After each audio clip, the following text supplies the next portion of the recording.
বাবা বাবা, কত সুন্দর হয় তুই আমাকে বুঝিয়ে দিবি। এক রহস্য ভেদ করতেছে, তোর আরেকটা রহস্যের জালে আমি জড়িয়ে গেলাম। তবু আমি তোর কথা মতো কাজ করে যাবো রে আনন্দ, কারণ তুই আমার আদর্শ। তাই তোর কথা না শুনে বা তোকে অমান্য করে আমি নিজের বিবেকের কাছে নিজেকে ছোট করতে পারবো না। নিজের বিবেকের কাছে নিজেকে ছোট করতে আনন্দ আদর্শ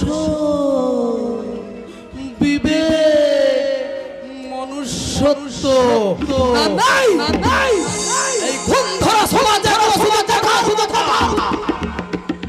তাই তো এই সব সস্তা সেন্টিমেন্টের কথা ভুলে আমাকে আমার লক্ষ্যে একটু একটু করে এগিয়ে যেতেই হবে।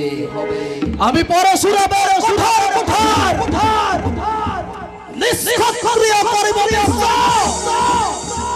শান্তি শান্ত উদার। আমি আমি উপার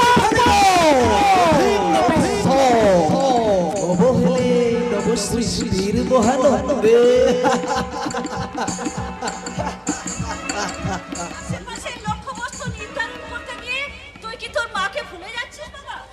কোন সন্তান যদি তার মাকে ভুলে যায় সন্তানের জন্য মায়ের কঠোর জ্বালা, তবে যে তার মানব জন্মটাই বৃথা হয়ে যায় গো মা।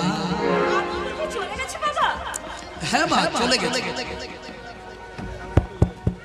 কর্তব্যের ডাক পাশে বন্দি আমি যে যুগের লক্ষণ, তাই সেই কর্তব্যের নাগপাশ থেকে মুক্ত হবে আমার ওই আনন্দ নামক গরুর পাখিটার সাহায্য প্রয়োজন। তাই তো তার মাথায় একটা কাজের ভার চাপিয়ে তাকে আমি পাঠিয়ে দিয়েছি। কিন্তু আনন্দ তোকে কি সাহায্য করবে? ও তো নিজেই রুদ্র প্রতাপ সেন শর্মার ছেলে। কাটা ছাড়া কিন্তু কাটাটা তোলা যায় না মা। তাই ওই আনন্দকে কাটা করে ওই রুদ্র প্রতাপের বড় ছেলে বিশাল আর মেয়ে পামেলা নামক কাটা দুটোকে আমি তুলব।